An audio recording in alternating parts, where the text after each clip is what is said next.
Em primeiro lugar, eu queria agradecer a todas as pessoas que vieram, alunos de vários cursos, que manifestaram interesse em vir, e não só, e pessoas do exterior e da casa, inclusive também, mas enfim, todas as pessoas que hoje estão a encher esta nossa sala, desta nossa escola, que nós tanto gostamos, e que é uma escola bastante nova, como sabem.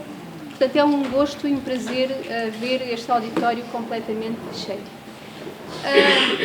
Este ciclo de workshops insere-se no projeto de criação da Alentejo e Ribatejo Film Commission, como já me ouviram alguns dizer várias vezes, e os que assistiram aos próximos workshops irão ouvir novamente.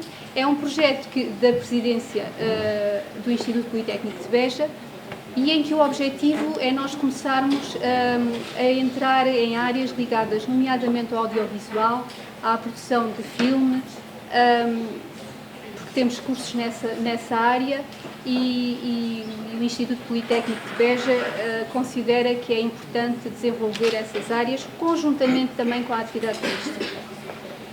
Considerámos que era importante nesta fase inicial de começar a mexer, este mexer entre aspas, não é? A mexer mais nestas matérias.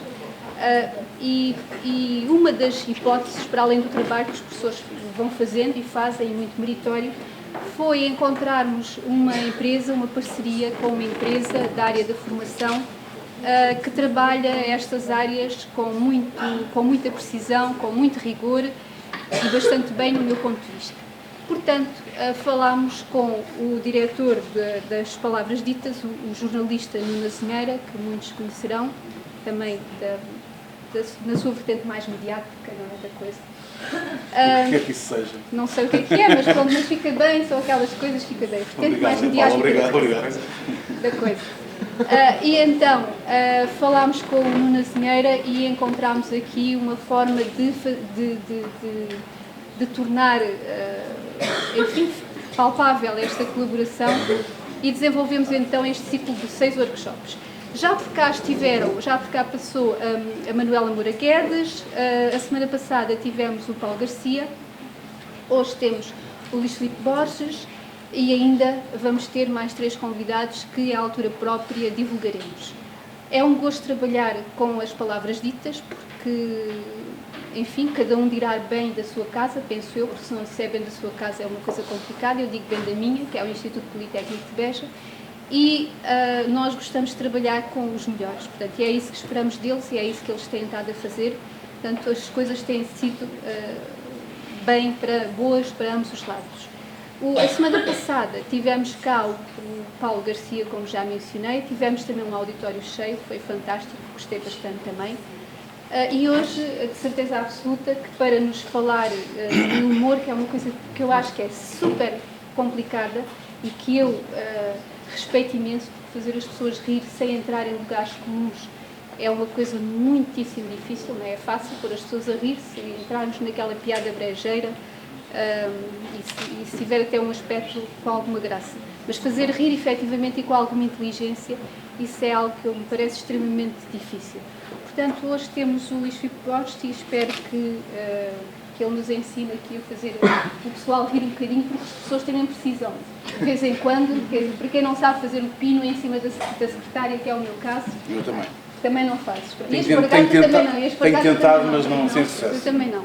Portanto, às vezes nós temos que ter aqui um conjunto de ferramentas para conseguir fazer assim um clique. Portanto, o meu obrigado, claro, o Nuno, em primeiro lugar, em representação das Palavras Ditas, e o Luís, que hoje está aqui, enfim, não está no 5 à meia-noite, nem na sua peça de teatro lá com os seus amigos, não é?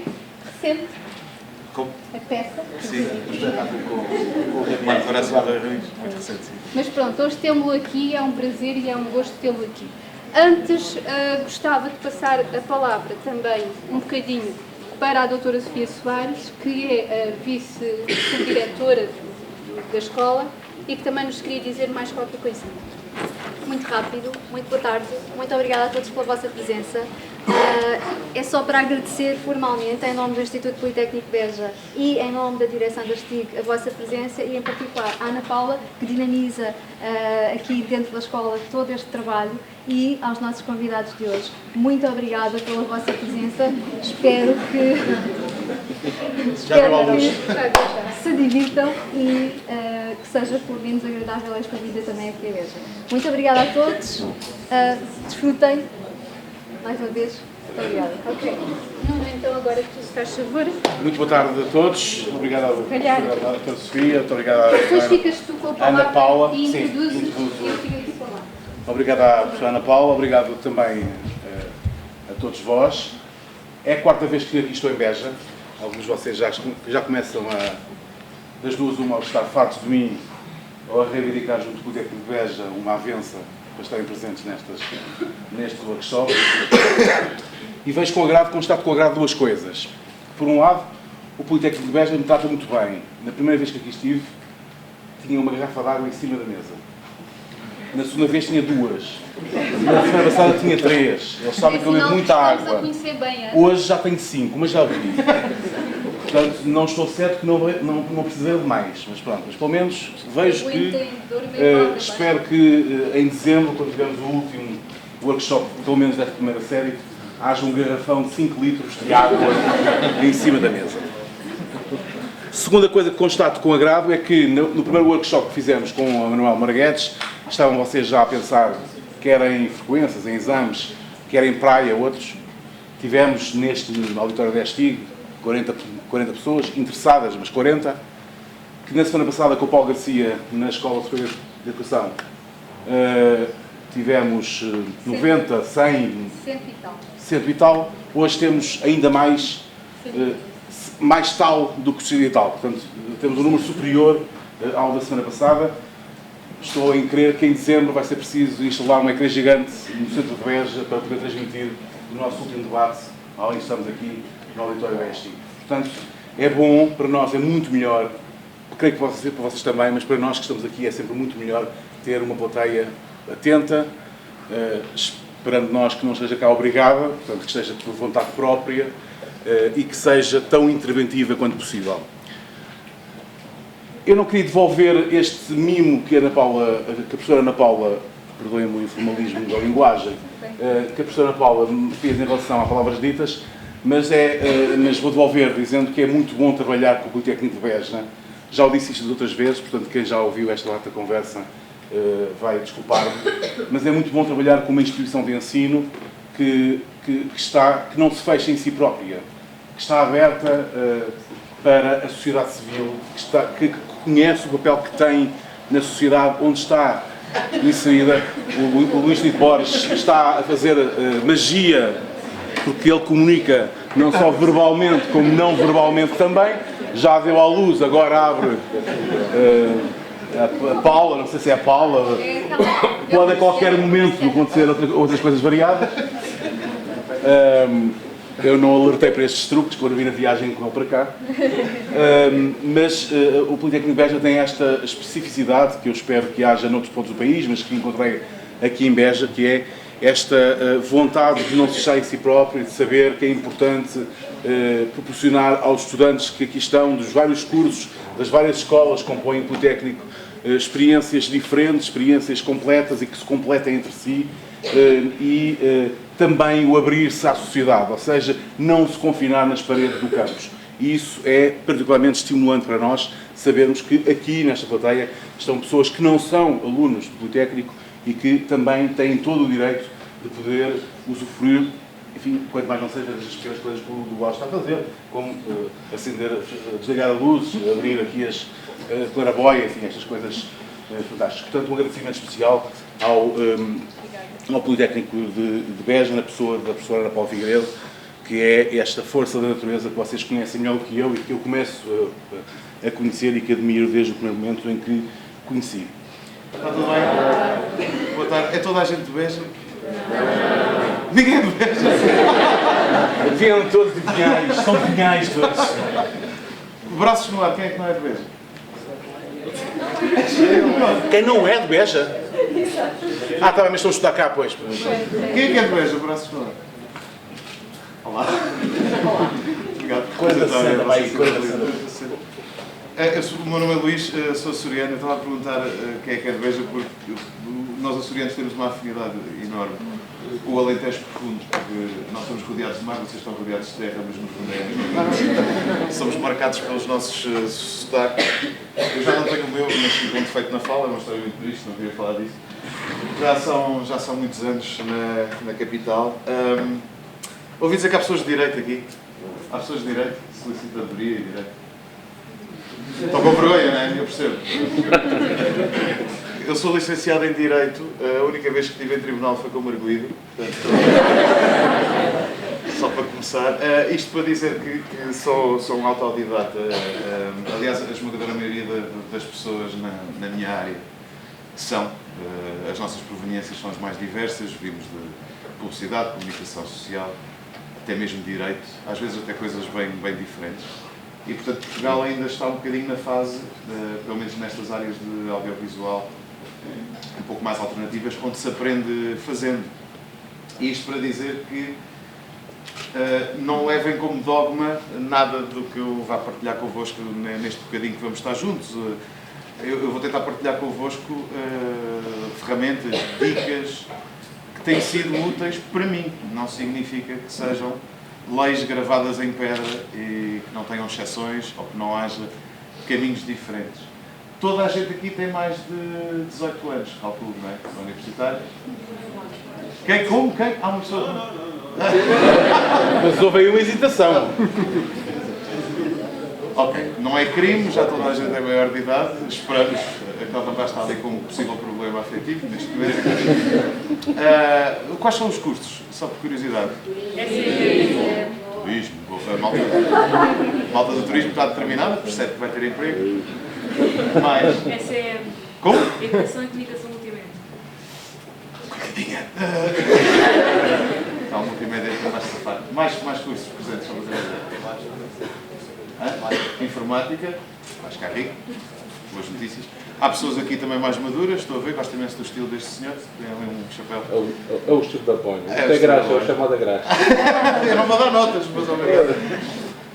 Podem me tratar por boinas, eu adorava que fizessem perguntas à vontade e chamem-me como quiserem, podem me chamar Amélia também se quiserem. Eu tenho, para já tenho tenho um nome chatíssimo, eu gosto do meu nome escrito, mas oralmente o meu nome é dado a confusões. No 9º ano tive uma professora de Biologia do Norte, estava a fazer a chamada por ordem alfabética, chega o meu nome, Luís Filipe Barós. Presente, professora presente e com a adolescência definitivamente arruinada. Obrigado. Por isso, boinas dá imenso jeito. Já não uso o chapéu há algum tempo, o que é um sarilho que de vez em quando acontece na rua, as pessoas virem ter comigo. A sua cara não é estranha. Você é o Marco Horácio, não é?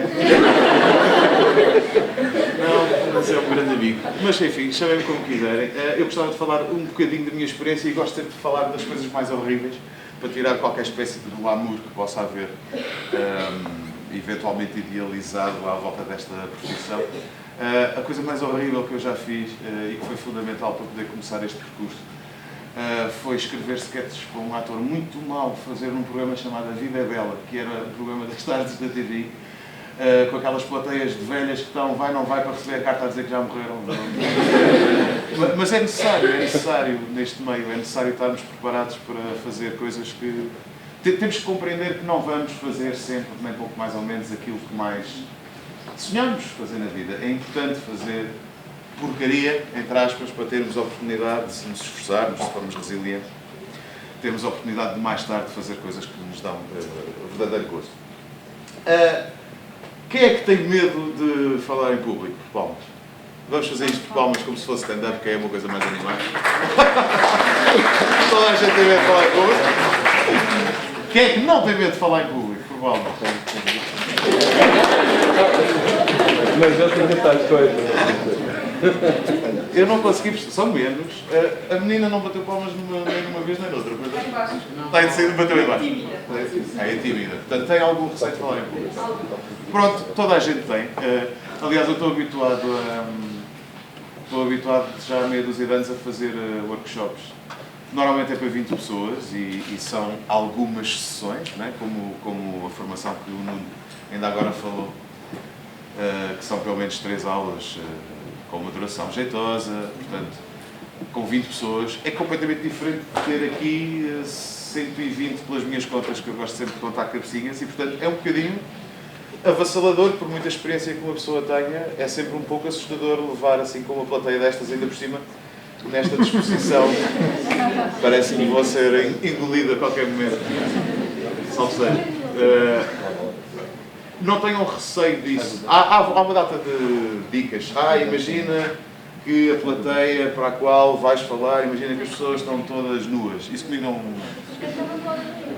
funciona. Eu acho que é uma grande distração. Pode haver pessoas muito atraentes, pode haver pessoas que não fazem depilação, é uma distração terrível. Eu acho que convém nós devíamos era pensar ao contrário. Há um fenómeno que acontece, aliás há uma piada muito antiga do Woody Allen que explica esse fenómeno muito bem. Essa piada a parte de verdade da piada é que tinha acabado de ser feita uma mega sondagem nos Estados Unidos sobre os nossos maiores medos, os maiores medos do ser humano. E, por incrível que pareça, a morte, morrer, o medo de morrer, ficou em segundo lugar nessa sondagem. Batido pelo medo de falar em público. E depois ele fazia a parte, piada da coisa, que é isso significa que em caso de funeral, nós preferimos ser a pessoa que está dentro do caixão do que aquela que faz o elogio fúnebre. Isto explica um bocadinho o fenómeno que eu queria falar, que é, há uma admiração inconsciente. Nós não estamos a pensar nisso, não estamos a racionalizar o assunto. Mas quando nós estamos perante alguém que se dirige a uma plateia, há uma parte de nós aqui no fundo que está com alguma admiração. Tipo, aquela pessoa está a fazer uma coisa que eu em princípio não era capaz de fazer. Portanto, isto é uma coisa que nos ajuda logo quando estamos aqui do lado, deste lado da barricada, olhando para a plateia. E temos logo uma coisa a nosso favor, o que também coloca alguma pressão, que é agora não faças merda com isto, porque ele já tem uma tendência a gostar de ti. Peço desculpa ter dito merda 2 vezes já.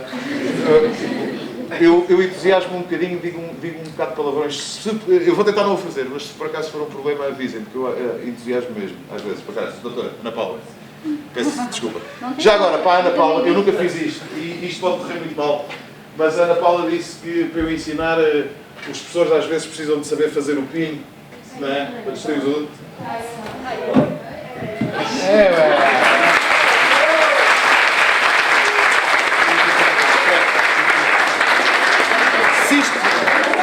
Se isto tivesse corrido mal, o lado positivo é que acabava agora e íamos todos para casa, eu ia para o hospital. Espero que os serviços aqui em Beja sejam por aí. Isso foi treino. Ele veio na viagem para casa, cá no carro, a dizer... No tejadilho e em movimento, é incrível. Eu antes de passar eu vou-vos falar imenso de escrita, porque a escrita é a base de tudo. Toda a gente conhece a história do ovo e da galinha, o que é que veio primeiro, esse eterno dilema. No audiovisual não há dúvida nenhuma do que é que veio primeiro. O que veio primeiro é a escrita. Se nós não escrevermos, se não há uma base escrita, é simples, não há nada para interpretar, não há perguntas para fazer, não há atores para vestir, não há o que filmar. O guião é o Deus de tudo isto. Um guião, nem que seja uma base sobre a qual nós improvisamos, é absolutamente fundamental. Eu sou argumentista de raiz, é isso. Esse sempre foi o meu sonho e é algo que eu mantive sempre na minha vida, independentemente do acidente feliz de percurso que foi fazer televisão. Nunca deixei de escrever, não só as minhas próprias coisas, como em vários géneros. Tenho imenso orgulho de ter escrito. Já falei de uma coisa muito má. Já escrevi coisas giras, uma série chamada Liberdade 21, que era uma série de advogados. Eu fui uma das pessoas que escreveu o Conta-me Como Foi. Todas as vossas mães e avós adoram. Portanto, dá para fazer coisas giras, apesar de tudo, em Portugal. Vou-vos falar da escrita porque acho que é fundamental. Mas antes de ir à escrita, gostava de vos ouvir. Gostava de ouvir 2, 3, 4 questões, dúvidas existenciais que tenham. Para onde é que nós vamos quando morrermos, se Deus existe ou não. Coisas com as quais eu estou, obviamente, à vontade para vos elucidar. Angústias sobre a profissão. Não tenho medo, não há notas, portanto era boa. Aquela menina estava a pensar, eu gostei do seu ar de raciocínio.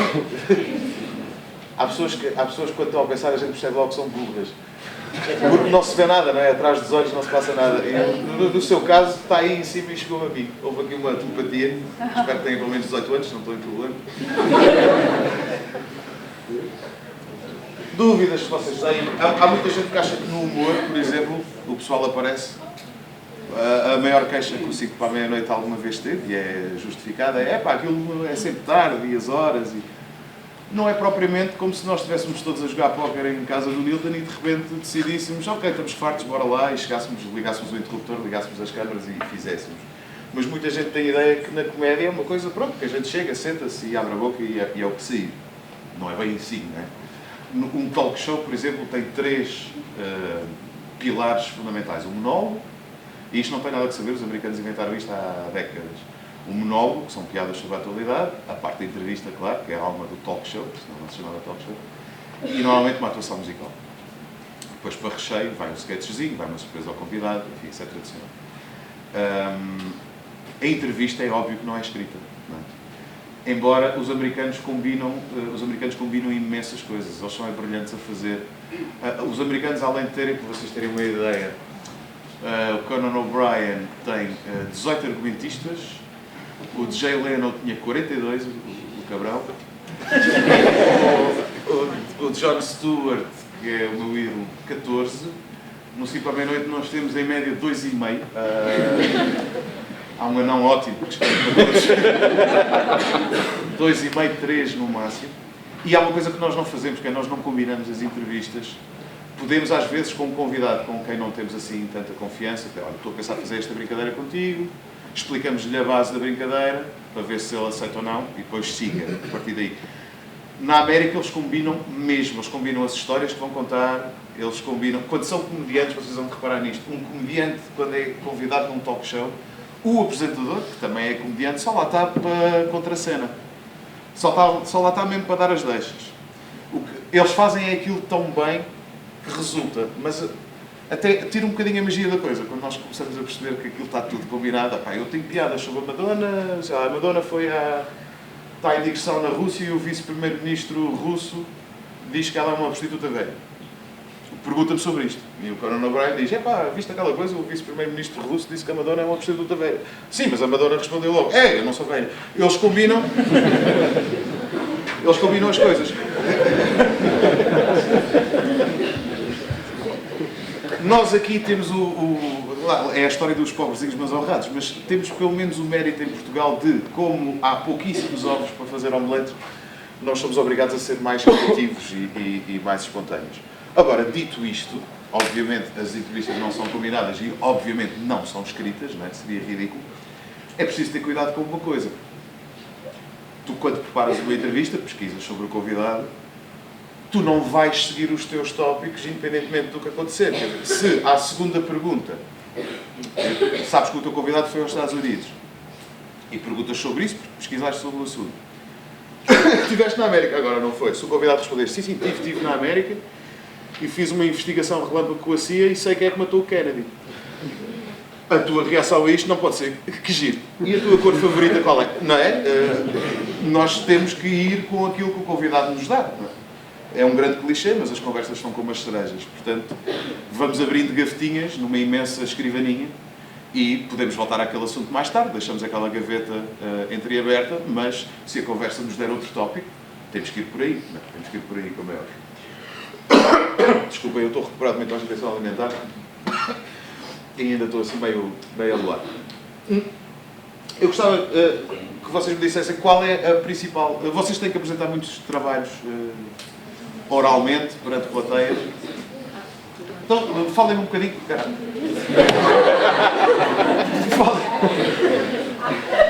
Eu não disse a última sílaba, não disse...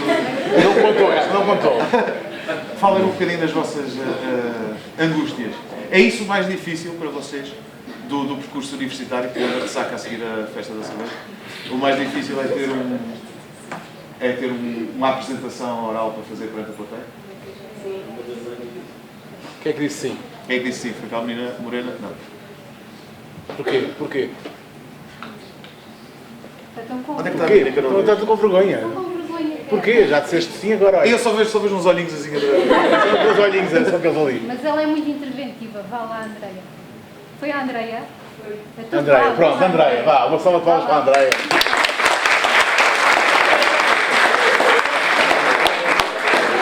Espécie lá para os anónimos. Lembra? Olá, eu sou a Andreia. Isso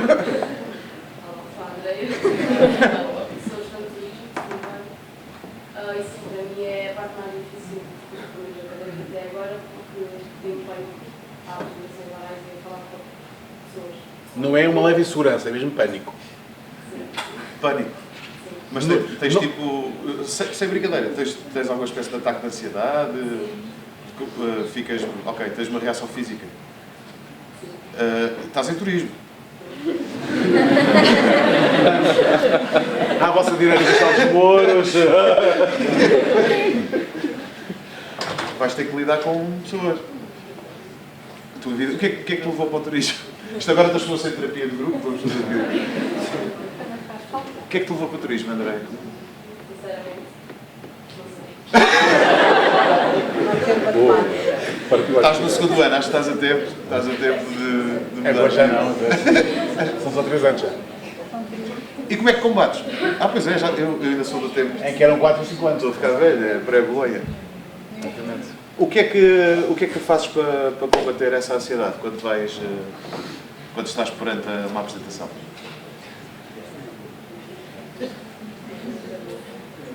É? Diz, André?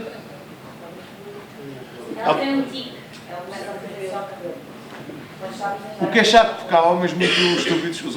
Há homens que pensam que quando as mulheres fazem assim ao cabelo é porque estão interessadas em nós. E afinal são nervosas. Se calhar resulta com o professor. Quando afinal pode ser só caspa ou nervos, não é? Mas tu fazes isso e isso resulta. E falas, mexes no teu cabelo e vais fazendo. Pronto, até te dá um ar qualquer fofinho, qualquer. Eu gosto de fazer. Eu acho que há uma coisa que ajuda imenso. Eu era super tímido na escola, mas mesmo. Ainda por cima, não sei se tu coras. Eu corava bué, quer dizer. Já ninguém diz bué, para não, peço desculpa. Ainda assim, ok. Tótil. Corava imenso. O que é terrível, porque tu ainda não abriste a boca, já coraste, já está toda a gente a rir, já está o professor ou a professora a colocar piadoso. O que eu comecei a fazer, porque eu tinha uma colega, um gajo quando é tímido agarra qualquer elogio que ouça. Eu tinha uma colega de carteira, provavelmente com pena minha, que um dia me elogiou, disse: "Pois tu tens uma voz muito bonita." E eu agarrei-me a isso. E tive uma ideia. Eu usava, vocês já não se lembram que... Caramba. Havia uma coisa chamada fita, antes do digital, e havia uns gravadores de cassetes. Depois podem pesquisar tudo isto no Google. Era assim um bajolo, metias uma cassetezinha, ligavas um microfone muito arcaico com um cabo. Então eu gravava o que eu tinha que apresentar, oralmente, gravava. E depois ouvia aquela cassete no meu quarto, vezes sem fim. E isto fazia com que duas coisas acontecessem. Uma, eu metia, era muito mais fácil para mim, meter na cabeça, decorar de forma muito orgânica aquilo que eu tinha para apresentar. E depois habituava-me à minha voz. Habituava-me à minha própria voz. E isso, de certa maneira, quebrava-me ali quebrava uma barreira psicológica. Eu, quando me ouvia depois, durante a própria apresentação, de certa forma sentia-me em casa. Quer dizer, estava muito familiarizado com aquilo. E não é um truque que eu tenho usado só na escola e que me tenha ajudado aí. Eu aqui há uns anos fiz uma peça de teatro, Caveman, que é um monólogo que foi feito pelo Jorge Morato, Manuel Marques, e eu também fiz. Onde tu tinhas que estar, aquilo era 1h50 sozinho no palco. Portanto, muito texto para meter na cabeça. E eu lembrei-me desta coisa que eu fazia na escola, e voltei, desta vez já foi com o dictafone, que dá um jeitão. Aliás, a qualidade de som é tão boa que, se vocês repararem nas peças jornalísticas, qualquer serviço de notícias, quando veem os jornalistas na rua, à volta de alguém, metade deles já usam o próprio telemóvel. Estão a gravar com o próprio telemóvel, a malta das rádios, para aquilo depois passar. E então lembrei-me deste truque que eu usava na escola e comecei a gravar, dividi a peça, portanto aquilo era um monólogo, tinha 9 capítulos, e então eu fiz 9 faixas, cada faixa, onde me gravava a dizer cada um dos capítulos. E depois andei um mês nisto, qualquer viagem de carro, desligava o rádio e punha isto a tocar, e então dedicava um dia inteiro a ouvir o capítulo 1. Deve ter havido gente no trânsito que achava que... Rádio estranho que este gajo ouvir, não é? Era louco, sim. Durante um dia inteiro a ouvir só a minha própria voz a dizer o primeiro capítulo. O segundo dia a ouvir o segundo capítulo. 9 dias seguidos disto, cada dia dedicado a um capítulo. Depois já ouvia 3 de cada vez.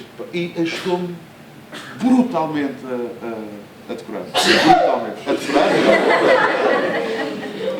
Parabéns a todos nós que estamos agora constipados. Não agora, mas dentro de 48 horas. Estás bem? Eu também estou um bocado da merda. 3 vezes merda, já. Santinho, foi um espirro em mim.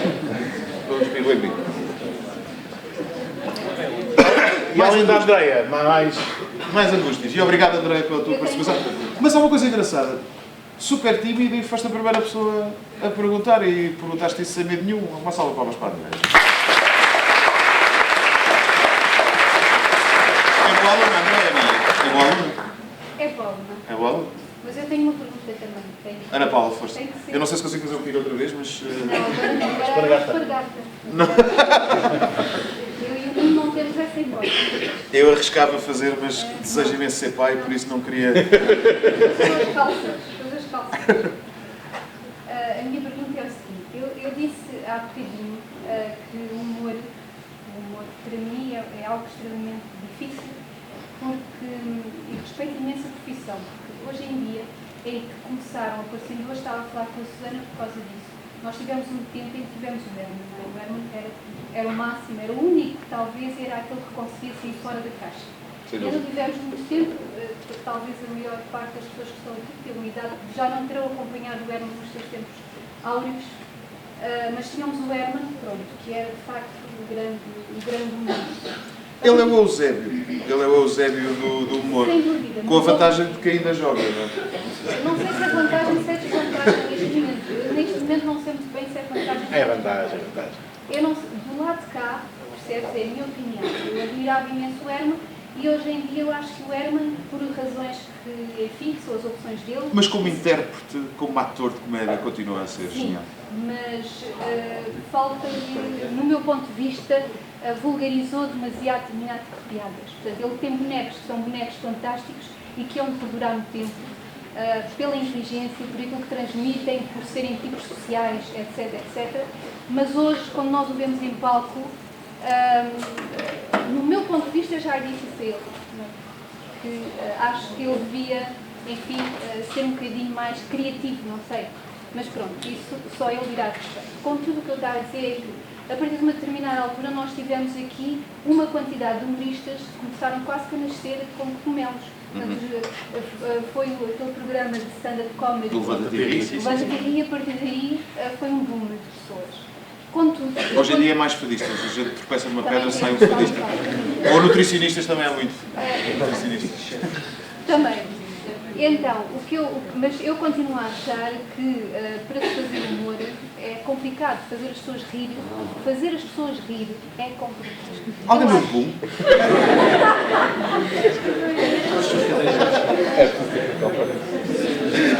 Desculpa, não falo. Não tem mal. Eu depois, o que eu acho também é que, por muito bom que seja o texto, eu também concordo que o texto é de facto a base. Mas por muito bom que seja o texto, se nós os dois formos dizer o mesmo texto ou falar sobre o mesmo texto, eu não tenho piada nenhuma. Eu tenho essa noção, nós temos que... Não tenho piada, não sei fazer aquela coisa. E há pessoas que efetivamente agarram um texto, por muito pobre que seja o texto, mas fazem renascer o texto. E a sua pergunta? E a minha pergunta é, isso aprende-se ou isso é algo que nasce com as pessoas? Eu acho sinceramente que é inato. Pronto. Eu acho que se pode... Pode desenvolver-se. Acho que se pode desenvolver, sim, sem dúvida. Para que é que servem Os cursos de... Pode desenvolver-se precisamente, mas é inato, não é? Os cursos não são... Eu vou fazer do David Hasselhoff o Robert De Niro. Esse não é o objetivo do curso. Eu acho que no caso concreto da Ana, da questão da Ana, o talento para transformar um texto exatamente igual, duas pessoas diferentes, uma fazê-lo muitíssimo bem e outra não o fazer tão bem, eu acho que há um talento inato que pode ser desenvolvido, como é óbvio, uma pessoa pode aprender a melhorar a sua dicção, a ganhar confiança em palco, a ter mais ferramentas, a ser mais versátil, mas quer dizer, eu adoro futebol, mas por muitos treinos que eu tenho, eu nunca vou ser o Cristiano Ronaldo, quer dizer, vou ganhar força, vou se calhar até ganhar alguma velocidade porque perderei mais peso, vou aprender certamente a colocar melhor o pé na bola e a rematar um pouco melhor, mas nunca vou ser aquele jogador, quer dizer, há coisas que são inatas.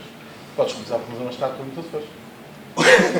Com aquela meia ereção que a estátua madeirense tem. Eu acho que neste caso concreto a diferença está mesmo em algo que a pessoa já traz. Mas também não, quer dizer, não parece que seja... não há, já houve em Portugal, há poucos anos, quando havia pouca oferta nesta área da formação, havia alguns cursos falaciosos. Eu lembro-me, havia uma organização até respeitada que dava workshops de romance. É absolutamente impensável que uma pessoa em 2 meses com uma aula por semana vai sair de lá a achar que é o Saramago e capaz de produzir um romance. Quer dizer, hoje em dia, como a concorrência aumentou, aliás, para nem puxar a brasa que há palavras ditas, posso falar de Escrever, que é uma escola ótima. Os cursos são muito mais específicos, são muito mais vocacionados, são muito mais práticos, são dados por pessoas que têm as mãos na massa, que é uma coisa que há alguns anos atrás não acontecia. Basicamente, muitas formações eram dadas por fulanos que estavam sem emprego e aquilo era uma oportunidade de ganhar uns copos. E hoje em dia também o próprio público já aprendeu a separar o trigo do joio. Mas isto, repare, é como eu lhe disse exatamente no início, nada do que eu vou partilhar convosco é uma lei gravada na pedra, nem é dogma. Eu partilho convosco ferramentas, dicas que acho que funcionam comigo. Agora, quer dizer, nós não vamos aqui descobrir a fonte da eterna juventude. Uma pessoa não vai... Um pedreiro dificilmente vai transformar-se num pintor e um astronauta dificilmente será um futebolista, quer dizer, mas isso parece-me evidente. Eu acho que qualquer um de nós que tenha uma curiosidade sobre o assunto e vontade de aprender, que se vai evoluir, isso não tem a mínima dúvida. Isso não tem a mínima dúvida. Aliás, o maior prazer... Há uma coisa que não dá para fazer convosco porque temos muito pouco tempo. Mas o método que eu utilizo nas minhas formações, muito vocacionadas na escrita, é o método da tentativa e erro. Ou seja, em todas as aulas, as minhas turmas de 20 pessoas vão dar ao dedo, vão escrever. É-lhes pedido um computador logo antes da primeira aula, tragam os vossos computadores, porque é prático, podem trazer papel e caneta, mas o computador é muito mais prático. Eu vou-lhes dar exercícios práticos. E eu vou analisar cada linha que as pessoas escreveram e vou-lhes dar feedback, porque isto é a única maneira que eu tenho de ser útil. E garanto, em todas as turmas, eu já tive turmas eu vou passar. Vou chegar aqui. Eu já tive turmas onde havia desde um professor de Geografia reformado com 68 anos até um miúdo adolescente que tinha acabado de formar uma banda aos 14, que era baixista e agora está em Londres e tem uma banda e já não é baixista, é vocalista, o que é fixe, que dá para sacar mais miúdas.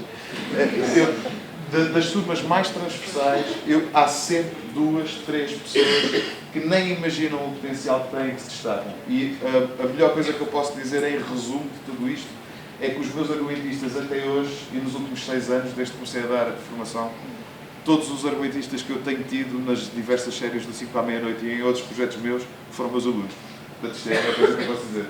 São pérolas, pessoas de áreas completamente diferentes e que se revelaram naquelas aulas. Portanto, com curiosidade e com vontade de aprender, a evolução é garantida. É Ana Paula? Achei que ela tinha mudado de roupa. Passou aqui, mas não. Mas, força. É difícil fazer humor com políticos? Com políticos, ótima pergunta. Ótima pergunta. Já foi muito mais. Já foi muito mais. Os políticos em Portugal começam finalmente a perceber que é útil. Exceto o Passos Coelho. Exceto o Passos Coelho. Mas o Passos Coelho... Agora, há 4 anos, sim, exatamente. Os políticos começam finalmente a perceber uma coisa que os americanos perceberam há muito tempo e que nasceu com o Clinton. Só para fazer aqui um pequeno preâmbulo, o Bill Clinton já era muito jovem, era governador de um estado no cu de Judas, americano, o Arkansas, e estava muito em baixo nas sondagens. E resolve ir ao Arsenio Hall Show. O Arsenio Hall era um talk show, exatamente, ele tinha este gesto, era a imagem de marca dele. Não era de maneira nenhuma o talk show mais visto nos Estados Unidos naquela altura, mas era o talk show mais trendy. Era o talk show que os jovens adoravam. Era muito mais irreverente, era mais edgy. O Jay Leno, que já fazia naquela altura, e que David Letterman e outros nomes perfeitamente estabelecidos. Ainda por cima, apresentado por um afro-americano, que era uma pedrada mexada. Ele foi e demonstrou um sentido de humor extraordinário, tocou saxofone. Este tipo era um candidato a Presidente da República. Meteu uns óculos escuros, tocou saxofone com a banda do Arsenio Hall, abordou a questão das drogas leves, disse sim, já tinha fumado, mas não é na lei. Desculpa bem a esfarrapada, mas falou do assunto. Nos 2 dias seguintes, ele foi arrasado pela crítica, pelos intelectuais americanos, até por colegas de partido. Mas como é que um candidato a presidente se predispõe a uma coisa destas? De repente saíram as polls, saíram os números de sondagens. E o impacto que a presença dele teve naquele programa foi tal que ele tinha subido incomensuravelmente nas sondagens. E isso foi um sinal muito claro. E os políticos americanos aí perceberam, espera, isto torna-nos próximos das pessoas comuns. E de facto é isso que o humor faz. É isso que o humor faz. E a partir daí começou a ser perfeitamente habitual. Bem, o Barack Obama correu tudo o que era talk show. Já repetiu. Correu, repetiu. Tem estado a gravar uma coisa com aquele louco da sobrevivência, o Bear Grylls. Mas mesmo republicanos, que são gajos tradicionalmente muito mais conservadores e vetustos e clássicos, o Rudolph Giuliani, que foi mayor de Nova Iorque e é um dos tipos mais à direita que se pode encontrar nos Estados Unidos, participou em sketches no Saturday Night Live vestido de mulher. O John McCain participou em sketches no Saturday Night Live, onde parodiava a Sarah Palin, que era a sua própria colega, era a sua candidata a vice-presidente. Finalmente, em Portugal, os políticos começam a perceber isso. E, modéstia à parte, acho que o 5 para a meia-noite teve um papel bastante importante nisso. Eu lembro-me, antes mesmo, foi uma questão de semaninhas, mas antes mesmo do Gato Fedorento esmiuço aos sufrágios, estava a decorrer, e numa fase perfeitamente acesa, as autárquicas que punham frente a frente para a Câmara de Lisboa António Costa e Santana Lopes. E nós na altura até estávamos fora do ar e a RTP2 ainda estávamos na 2 e a direção teve uma ideia gira que é: vocês vão voltar para o ar uma semana só para entrevistar estes gajos todos. E não, por acaso estávamos no ar nessa altura, isso foi legislativas, mas já lá vou. E então estávamos no ar e o Nilton recebeu o Santana, eu recebi o António Costa e para o programa foi importantíssimo, como é óbvio, mas depois deu para ver as diferenças também. Eles perceberam, ok, isto é bom, a malta nova vai gostar e tal, mas pronto, isto fica aqui entre nós, não sai da sala. E eu não estou de maneira nenhuma a fazer publicidade ao António Costa, até porque eu voto nos Açores, isto não me interessa, mas o António Costa apareceu com um único assessor, sem saber rigorosamente nada do que lhe ia ser perguntado, e parecia um programa americano. Eu lembro-me de lhe dar, a certa altura, tenho um desafio para ele, que é: as pessoas reconhecem que é um excelente tribuno, é um ótimo orador, mas toda a gente sabe que os políticos, por muito bons oradores que sejam, os discursos estão escritos por outras pessoas, para eles, vocês leem, dão o vosso aval, pedem para mudar alguma coisa, mas está preparado. O que eu me pergunto é se o senhor seria capaz de ser um orador tão bom se eu lhe desse agora para a mão um texto que você não conhece. E dou-lhe uma folha para a mão, ele olha para aquilo, começa-se a rir e começa a fazer em político a letra do Taras e Manias do Marco Paulo. Quando você vem com essa cara de menina levada para a brincadeira, pai, fez aquilo e foi fantástico, mostrou imenso sentido de humor sobre si próprio. O Santana tinha o público, metade do público eram para aí 30 santanetes, mini-saias, brincos grandes, e a grande discussão do Santana durante 30 minutos antes de começar o direto era ele, rodeado de 4 assessores, todos com cabelo à Playmobil, e era a discussão sobre blazer ou jaqueta. Blazer, leva uma jaqueta. Leva uma jaqueta que o faz mais jovem. Portanto, mas mesmo assim, isto não é nada especial. Agora, chegando à parte em que tivemos uma semana onde entrevistámos os candidatos todos às legislativas, às anteriores, claro, Sócrates foi o último a dizer que sim. Mas até o Sócrates disse que sim. E ele só disse que sim quando todos os outros tinham dito. E ele aí percebeu, está bem, está bem. Está bem, está bem. Então vou. Só que fez questão de escolher o apresentador. Escolheu o apresentador. Sabia todas as perguntas que iam ser feitas. Deu aval sobre vídeos que entravam ou não entravam. Enfim, eu gostava de ter ido visitar a Évora. Mas dito isto, não há dúvida nenhuma que os políticos começam a perceber que é importante. Eu acho que em Portugal, bem antes das 5 à meia-noite, houve um programa absolutamente fundamental nisso e brilhante, que foi o Contra-Informação. Conheço bastante bem a malta que escreveu o Contra-Informação, Rui Cardoso Martins, José Pina, Filipe Homem Fonseca, o Eduardo Madeira também, durante algum tempo. E o que eles contam é uma experiência muito parecida na analogia com a história americana que eu vos contei e que não custa nada a acreditar, que é o Contra-Informação durante 1, 2, 3 anos. Os políticos estavam sempre a dar uma cacetada naquilo. Bonecos, um boneco meu na televisão. Quando perceberam que aquilo era um mega êxito, e de repente o Contra-Informação passou a ter uma festinha anual de aniversário, eles queriam todos aparecer e tiraram uma fotografia com o seu boneco. E se havia um político novo que estava a dar nas vistas e ainda não tinha boneco, telefonava, mas porquê que eu ainda não tenho boneco? Não telefonava ele, mas mandava um assessor me telefonar. Portanto, eles foram percebendo lentamente que é útil. E é, de facto. Há pouca coisa na filosofia sobre o riso e o humor, mas há um ensaio de Bergson, eu vou escrever aqui o nome. Henry Bergson.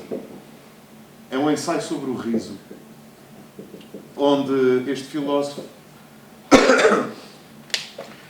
estabelece 3 teorias sobre o humor. Uma é a teoria da superioridade. E ele dá o seguinte exemplo. Alguém à nossa frente vai na rua, escorrega numa casca de banana, escorrega, cai, espalha-se. O que é que nós fazemos? Rimos, não é? É horrível, mas é verdade. Mas vocês foram rapidíssimos na resposta, é isso que a gente faz, a gente ri. Para o Bergson, a justificação deste riso, ele chama isto de teoria da superioridade, é nós rimos porque estamos de pé. Que é uma coisa muito infantil, nós rimos porque não nos aconteceu a nós. É a mesma razão que faz com que, por muitos...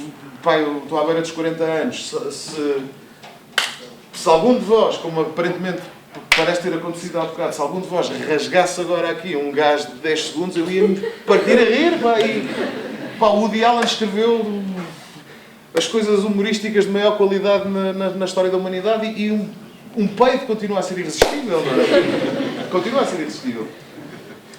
E depois há a teoria da igualdade.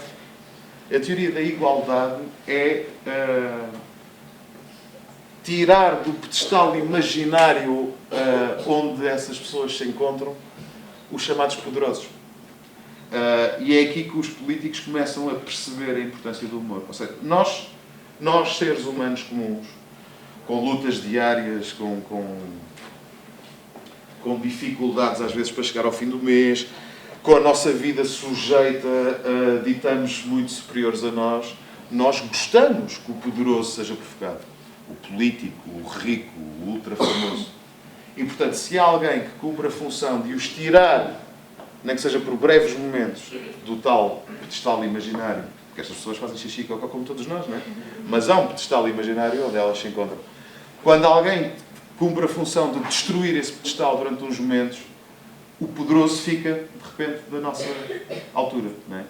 Ele chama isto a teoria da igualdade. E isto é... Desconstrução, não é? A desconstrução. E isto é, na minha opinião, uma função social que o humorista tem. Isto não significa... Eu já me ri imenso. Há um filme do Jim Carrey, que é o Liar, Liar, o Mentiroso Compulsivo. Já devo ter apanhado este filme 5 vezes, nos sábados à tarde, numa televisão qualquer, e fico sempre a ver. E parte-me a rir. Portanto, eu adoro o nonsense puro, como qualquer outra pessoa. Mas acho que há uma nobreza especial em cumprir essa função social. Porque, no fundo, o que o comediante é um bobo da corte. A grande diferença é que, no tempo do bobo da corte original, se o rei não gostasse da piada, cortava-lhe a cabeça. Literalmente. Literalmente. Hoje em dia, podem cortar-nos a cabeça figurativamente.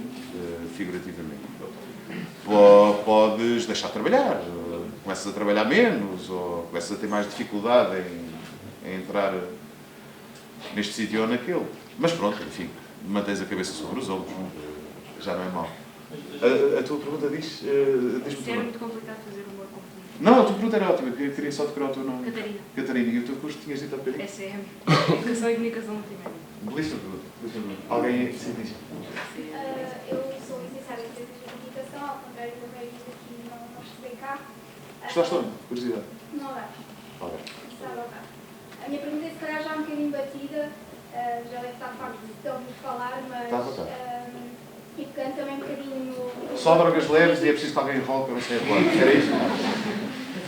É sobre os limites do humor.